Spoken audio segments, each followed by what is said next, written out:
and welcome to Connect, the monthly series where we bring in experts, innovators, and community members and explore themes of loneliness, social connections, and healthy aging across Massachusetts.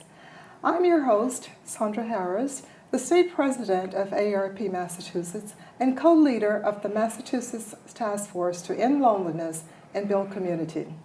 In 2006, in response to a global aging population and rapid urbanization, the World Health Organization established the Global Network for Age-Friendly Cities and Communities. Its purpose was to have the network served as a catalyst in educating communities and organizations around the world about these rapidly changing demographics and encouraging them to implement the changes needed to make their communities great places to grow, live, work, play, and age. Its goal is to have people age well in a place that is right for them. AARP became the United States affiliate of this international effort. As its affiliate, the AARP network of age-friendly states and communities works with local organizations and partner organizations around the United States to inspire communities to membership in the age-friendly network. With us today is Antron Watson, AARP's age-friendly director for the state of Massachusetts. Welcome, Antron. Thank you so much for being with us today. Thanks for having me. Good. Antron, tell us a little about yourself. What does the Director of Age-Friendly Massachusetts do? What is your role? What is the role that you play in Massachusetts, and where are you located? Awesome. So we're actually located right in Boston. 1 Beacon Street is where AARP Massachusetts State Office is. And my role, it varies from day to day, but I am part of our outreach team for the organization. So as the Age-Friendly Director, I get to work with all the communities across the state who've raised their hands to become age and dementia-friendly communities. Really support them and be a support system for them, connecting them to resources and other organizations and communities who are doing the same work that they're trying to accomplish. Okay. Let's start by identifying those elements that the World Health Organization feels are essential to age friendliness. What role does AARP play in directing this worldwide network?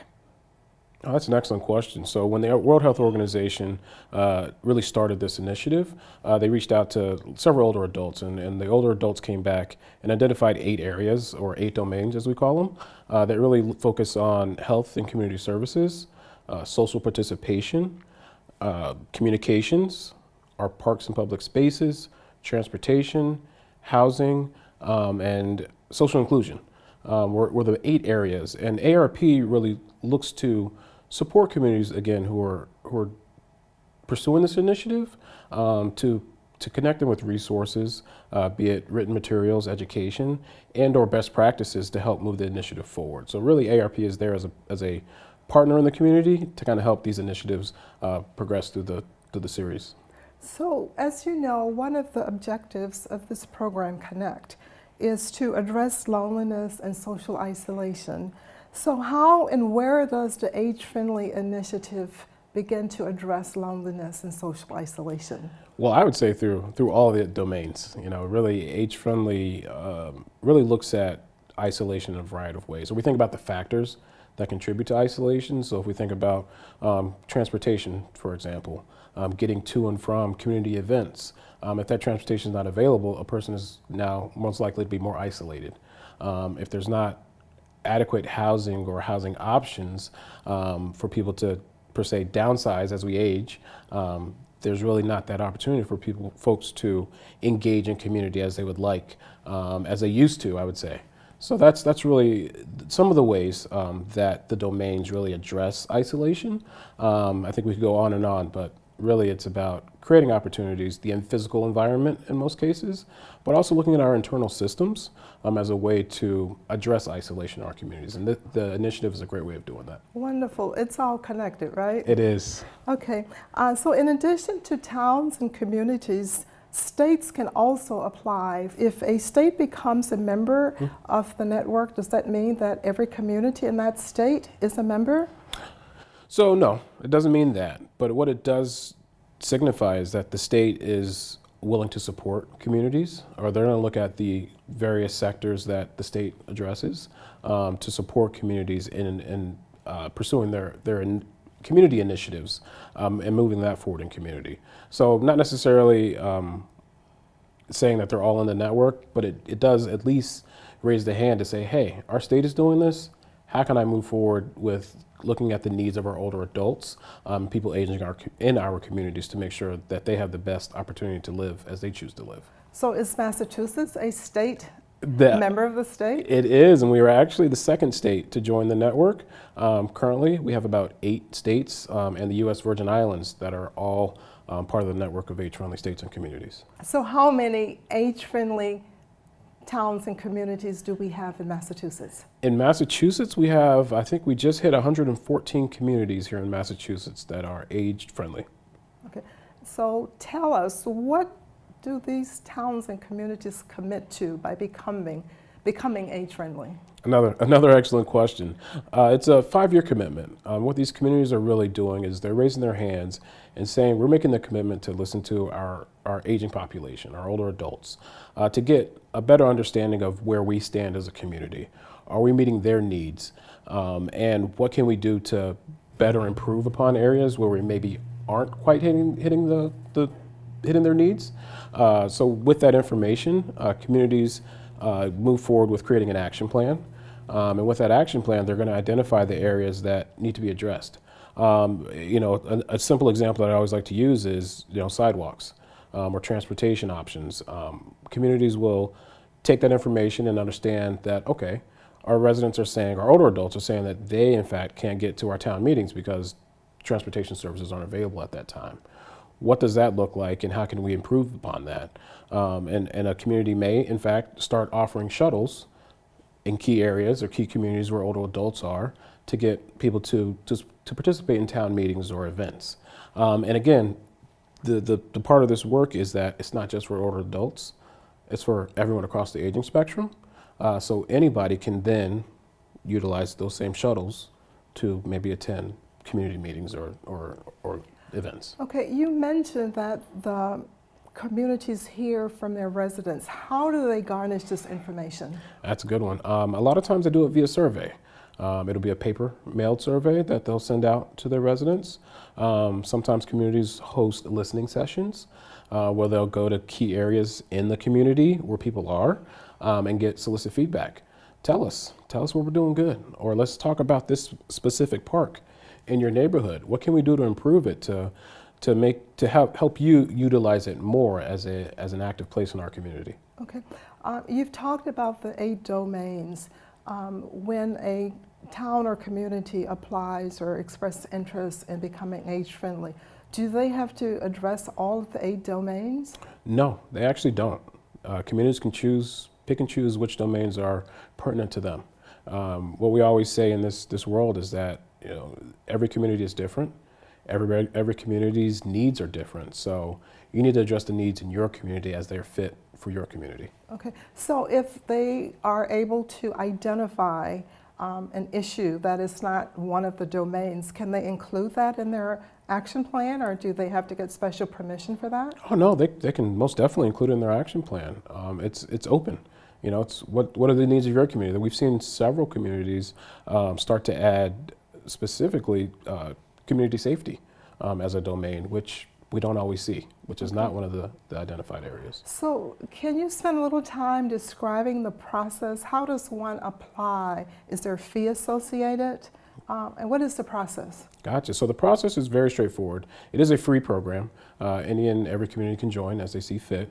But the key factor that we keep in mind is that you need the highest elected official in community to sign off or submit a letter of commitment. And that's to signify that leadership in the community is engaged in this process, and it's not just the one organization who's very active doing the work. But it's a simple page application, gives some general demographics and where you're hoping and how you're hoping to see this initiative move forward throughout your community. How you're going to engage your older adult population, and what are your desired outcomes after the 5-year plan. So can you give us examples of some of the actions that communities are taking? And is there one common element in all of them, or do they tend to vary? They tend to vary, but one example I always like to use is in Salem, actually, where they were trying to address the gaps with transportation. So they were able to launch the Salem Skipper, which is a low cost, I think maybe $1 a ride type of transportation, on-demand transportation service, which allowed for both older residents, individuals, anybody in Salem to get around the city. So that's one example. In another area, in Pittsfield, actually, the town was able to incorporate a downtown Wi-Fi network to really allow people to connect better in community. As we all kind of move to this age of technology, having that public Wi-Fi available was a very important factor in the Berkshires. So those are two examples I like to point to. Okay.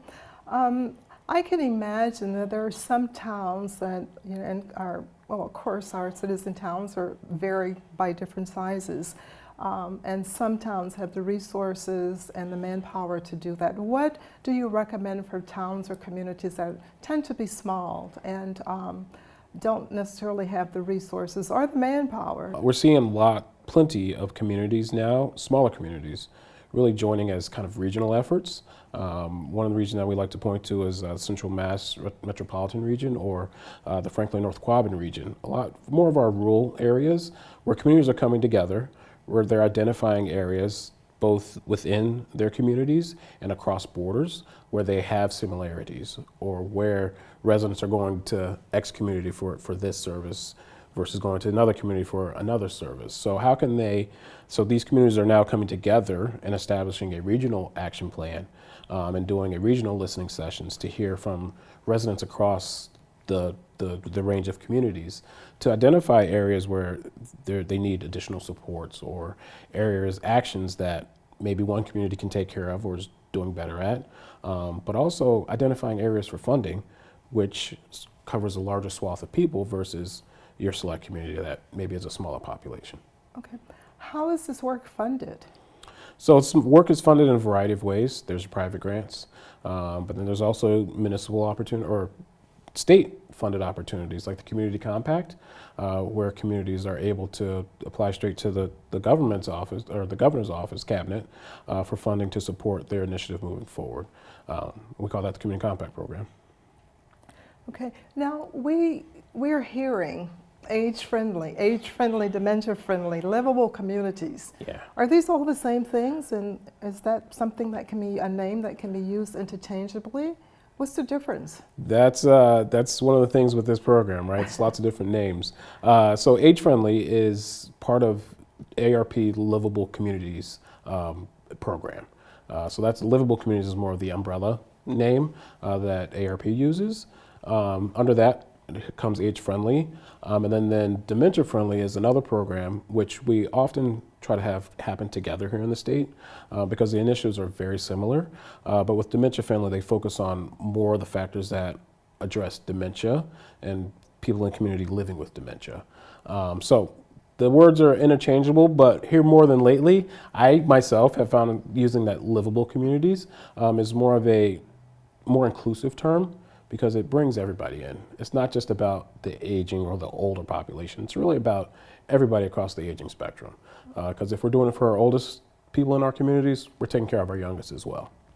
So does, for example, dementia-friendly, do they have items like domains that might be different from the age-friendly issues? Yes, they do. They actually have, I believe it's 11 sectors is how they refer to it.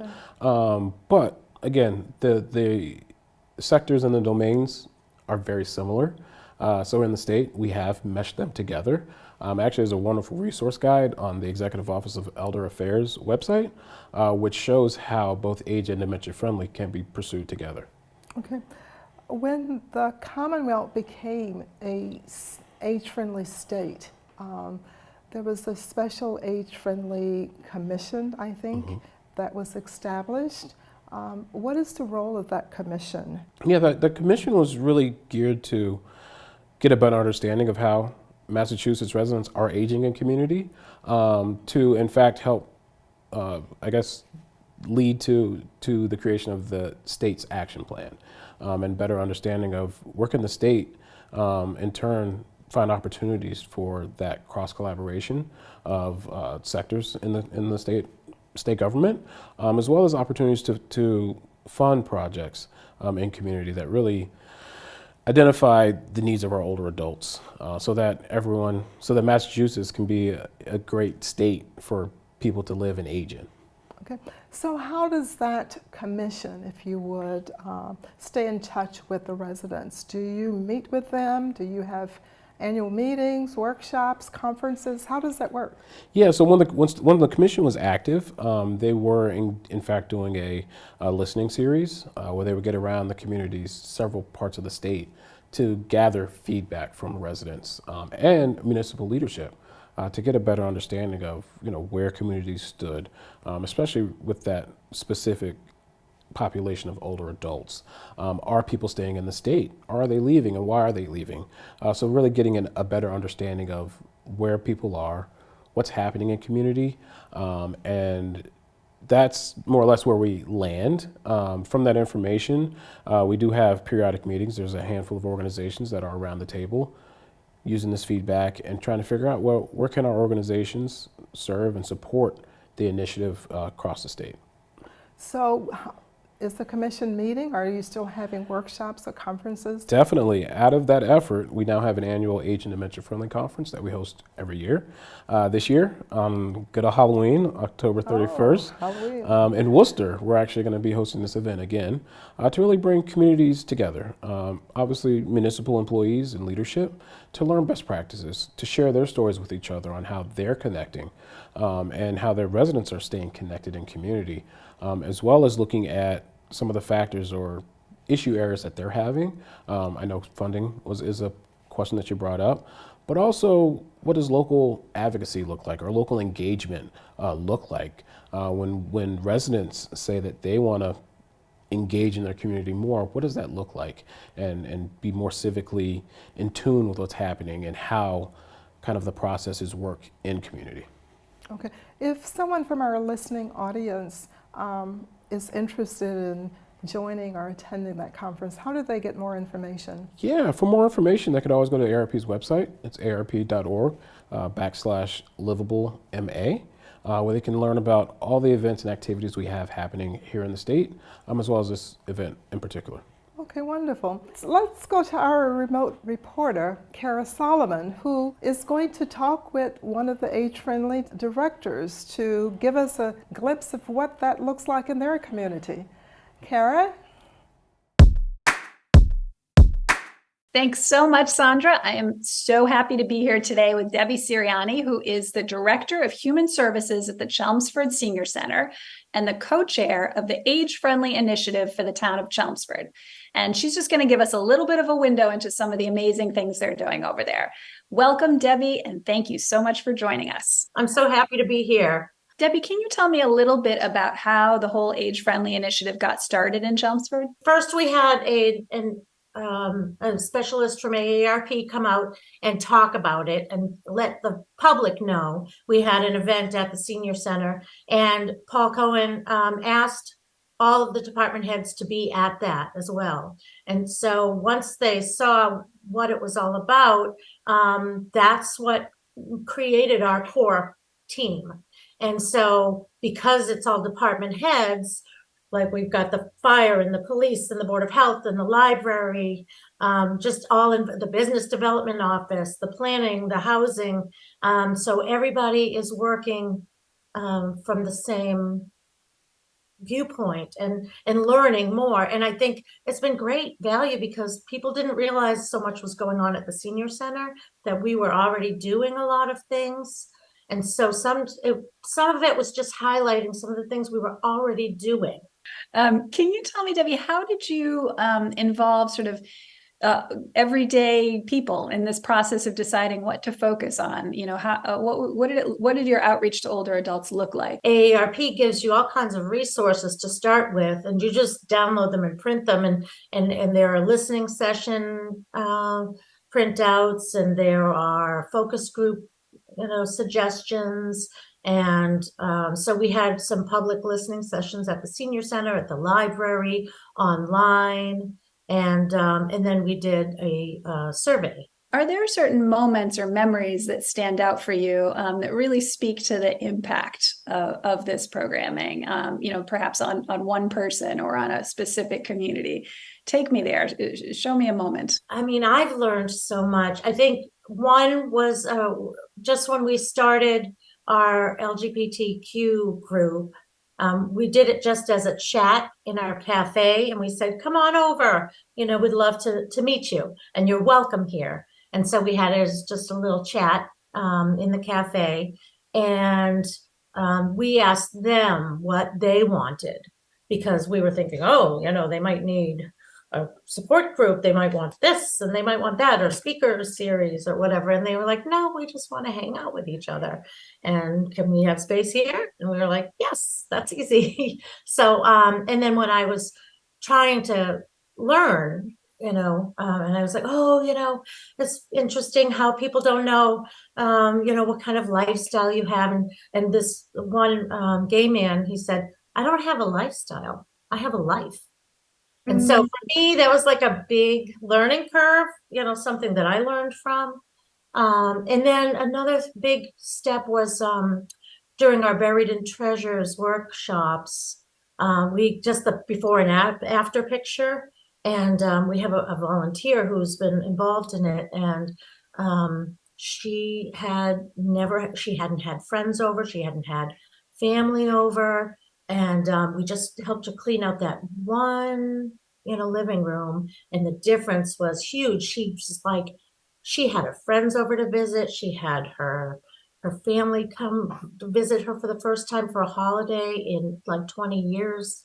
And, that was really beating the isolation issue and loneliness for that person. Just by having a little bit of extra support and breaking the stigma of mental illness and issues that people have, normalizing that and saying we can help. Yeah, Rolf, those are such powerful stories. Thank you for sharing that. Can you talk a little bit about any roadblocks that you may have run into along the way? I mean, anybody who started something from scratch, right, knows that there are times when things you have the best idea and it completely flops and you have to totally start all over again and pick yourself back up. Can you talk about one of those times? You can have ideas, but it's not always, the best idea. And sometimes you have to just pivot and switch and say, okay, that didn't work, let's go. One was actually my idea that I thought, let's do this. And it's called, what did I call it at the time? It was like neighbor to neighbor or something like that. I was trying to connect neighbors with seniors in their neighborhood. And I'm like, we'll have, big events in each neighborhood and invite the police and the fire. And, it's just a lot more complicated than I was able to really pull together yet. But I mean, so it didn't work. I mean, so what? I'm moving on to the next thing. And, some things work for some towns, others don't, and it may not work with other towns. And I think the best thing about having the network with AARP is that you can see what other towns have done and kind of pick something that you think might work in your town. But no town's the same either. And we have like a saying at the Mass Council on Aging, all of the councils get together.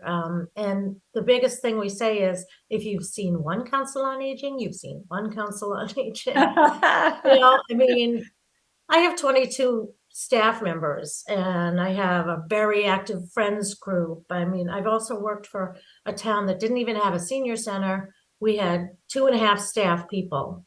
And, some of them, they have the director stirring the soup in the back, driving the van part-time. So it's very different depending on where you are. And you mentioned that, particularly that different towns have different resources. There might be some towns and cities out there, folks who are watching who are don't have the official designation of an age-friendly city or a town. And I wonder if you have any advice for those folks out there, ways that people can sort of move forward these age-friendly practices in their own community that might be a little bit more DIY. Maybe they don't have all the support. What would you say to those folks? See if you can get support from your town manager or town administrator or select board, and use statistics, because so many of us have that population statistic of, wow, we're 30% of the town now. And if we're not addressing the needs of those people, they're going to end up needing more resources. And at say the police and the fire end of things, or the Board of Health things. But if we catch them at the senior center and keep them involved and engaged, they're not a problem for society, they're an answer. But there are simple things that you can do to make your town age-friendly, or to highlight that it already is. Debbie, thank you so much for taking the time to be with us and to give us this window into all the great work you're doing in Chelmsford. Back to you, Sandra. Thank you, Cara and team. Antron, for someone listening in today who wants to become more involved in the age-friendly, dementia-friendly work in their community, what can they do? What can they do? Well, I would say look at who's in their community, in their town. Figure out where the town is. You could always look at the AARP age-friendly site, aarp.org/livable, to find out if your community is already in the network. And if your community is not in the network, take a look at the resources to understand who could be leading this effort. And you as an individual could be a catalyst in making that happen. Is there someone in particular they should identify or talk to in their community if this effort is not there? I mean, you can always talk to whoever your local leadership is. You can go to your parks department, who could lead the effort. Or if you're an older adult and you're comfortable with the senior center, go talk to the COA director. They may be able to point you in the right direction. And as always, I'm always here myself, so I do always like to offer myself as an opportunity to connect. Okay. Antron, thank you so much for being with us today, and for the expertise, the commitment you bring to this age-friendly movement in Massachusetts. We look forward to making sure that all of our communities are age-friendly, dementia-friendly. And thanks to you, our audience. We hope you heard something today that inspires you to join in the age-friendly, dementia-friendly initiative in our state. And if your town or community does not have a plan of action to become an age-friendly, dementia-friendly community, we encourage you to contact your neighbors and town leaders. Share your ideas of what is needed to help make your community a better place to grow, to live, to work, to play, and to age. We look forward to seeing you next month for another episode of Connect. Until then, let's commit to intentionally maintaining connections in our lives, and let's reach out to our loved ones and neighbors, especially those living alone. It's the little things that make a big difference. Visit us at endlonelinessma.com to watch past episodes of Connect and to learn more about the work of the Massachusetts Task Force to End Loneliness and Build Community. Thank you.